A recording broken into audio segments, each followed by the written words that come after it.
Bun venit în a cincea parte a tutorialului. Să continuăm cu fracțiile, dar întâi să vorbim puțin despre axa numerelor reale. Haideți să luăm o dreaptă.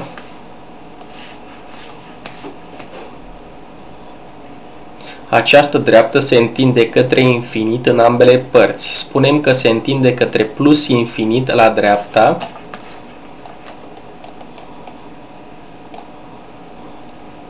și către minus infinit la stânga. Acesta este simbolul infinitului. Un opt întors. Acum să luăm originea axei. Acesta este 0. Cum ar veni, împărțim axa numerelor reale în două. Să luăm o unitate de lungime.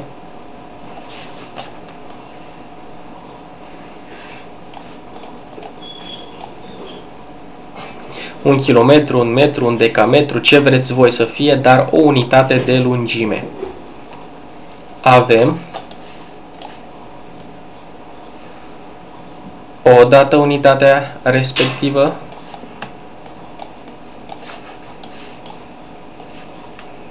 de două ori,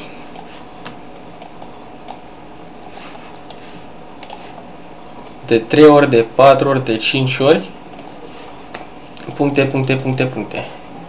Continuă până la infinit.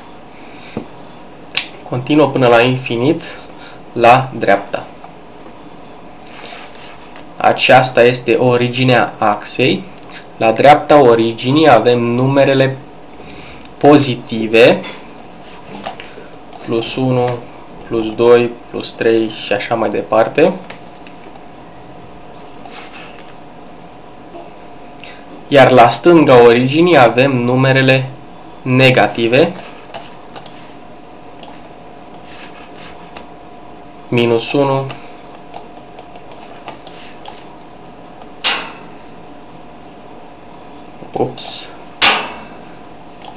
da, minus 1, minus 2, minus 2, puncte, puncte, puncte, puncte, minus 2, minus 3, minus 4, minus 5, minus 6, până la minus infinit. Acum să ne aducem aminte explicația cu împărțitul pâinii. Luăm unitatea și o împărțim în două părți egale. O parte, cea de-a doua parte. Luăm o parte din totalul de două părți egale. O parte din totalul de două părți egale. Între ele spunem că am luat o parte din totalul de două părți egale. Luăm cea de-a doua parte.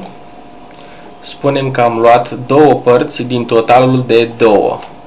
Da? Două părți din totalul de două. Deci am luat un întreg. Este egal cu 1. Am luat un întreg. Ca explicația cu pâinea, spunem că am luat toată pâinea. Haideți să împărțim acum unitatea în trei părți egale. Prima parte, cea de-a doua parte, cea de-a treia parte. 1, 2, 3, în trei părți egale. Luăm o parte. Spunem că am luat o parte din totalul de 3 părți egale. Luăm două părți. Spunem că am luat două părți din totalul de 3 părți egale. Luăm și pe a treia. Spunem că am luat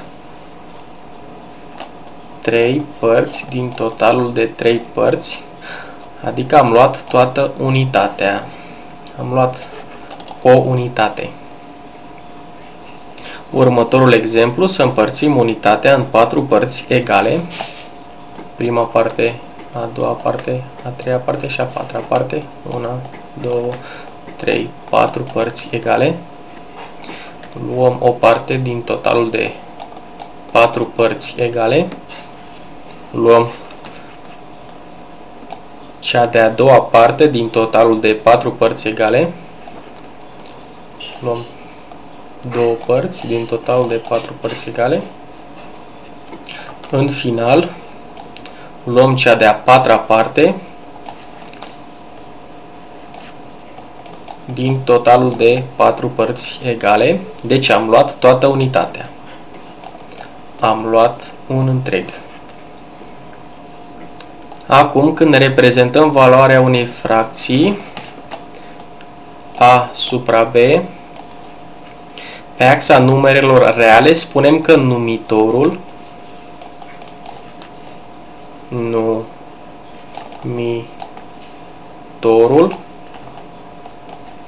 specifică în câte părți egale fiecare unitate de lungime a fost împărțită și numărătorul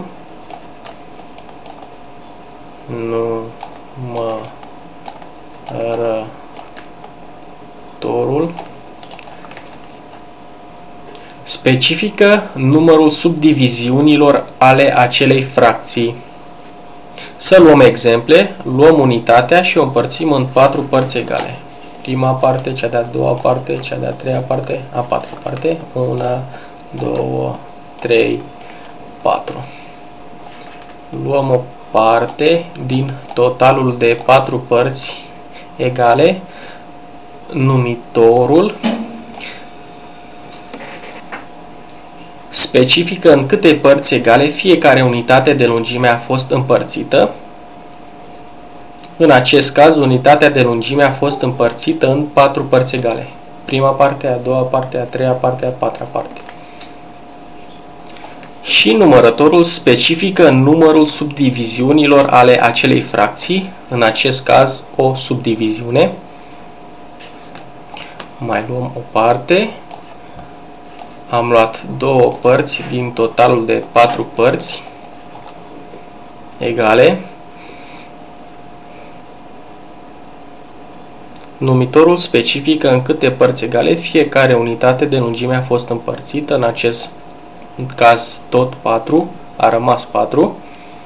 Și numărătorul specifică numărul subdiviziunilor ale acelei fracții, în acest caz 2 subdiviziuni. Și așa mai departe. Să luăm următorul exemplu, să luăm unitatea și să o împărțim în 6 părți egale. Prima parte, a doua parte, a treia parte, a patra parte, a cincea parte și a șasea. Deci 1, 2, 3, 4, 5 și 6. Luăm o parte din totalul de 6 părți egale, fiecare 6 părți egale între ele.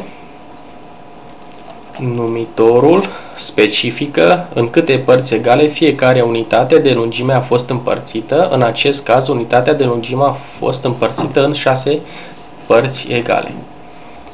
Și numărătorul specifică numărul subdiviziunilor ale acelei fracții, în acest caz o subdiviziune. Dacă e să luăm 1, 2, 3, deci am luat 3 părți din totalul de 6 părți. Numitorul specifică în câte părți egale fiecare unitate de lungime a fost împărțită, deci 6. Și numărătorul specifică numărul subdiviziunilor ale acelei fracții, în acest caz 3. Și așa mai departe, puteți da și voi alte exemple. Un ultim exemplu, să împărțim unitatea în 6 părți egale. Nu, am vrut să spun să împărțim în 5 părți egale. 1, 2, 3, 4 și a 5-a. Deci 1, 2, 3, 4 și a 5-a parte.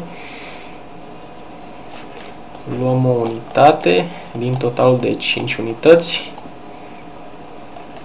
Numitorul specifică în câte părți egale fiecare unitate de lungime a fost împărțită. În acest caz,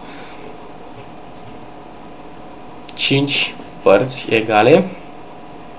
Numărătorul specifică numărul subdiviziunilor ale acelei fracții, în acest caz 1.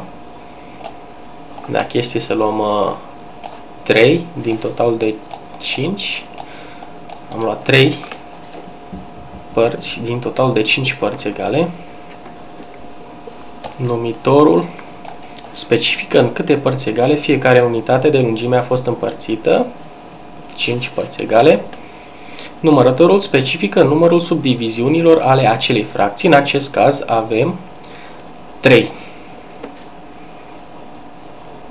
Acum, folosind axa numerelor reale, putem vizualiza operațiile aritmetice cu fracții în același fel ca operațiile aritmetice cu numere întregi. Acum, dacă vă mai aduceți aminte ce este acela un număr întreg, puncte, minus 4, minus 3, minus 2, minus 1, 0, 1, 2, 3, 4, puncte. Acestea sunt numere întregi, minus 10, minus 1 milion, minus 1 miliard, inclusiv 0 și 1, 2, 3. Acelea cu virgulă nu sunt numere întregi. De exemplu, 2,45, 3,34 sau 0,25. Acestea nu sunt numere întregi. Numerele naturale, spunem că sunt acestea de la 0 la plus infinit, 0, 1, 2, 3, 4 și așa mai departe. Și numerele întregi sunt și acestea, minus 4, minus 3, minus 2, minus 1 milion, inclusiv 0, 1, 2, 3, 4 și așa mai departe. Acestea împreună. Acestea sunt numerele naturale de la 0 la plus infinit, 0, 1, 2, 3, 4. Și numerele întregi sunt acestea cu minus la oaltă cu acestea. Acestea nu sunt numere întregi. Deci folosim acum să trecem la următoarea parte, unde vom folosi axa numerelor reale. Folosind axa numerelor reale putem vizualiza operațiile aritmetice cu fracții în același fel ca operațiile aritmetice cu numere întregi. O să arătăm cum. Rămâneți cu mine pentru următoarea parte.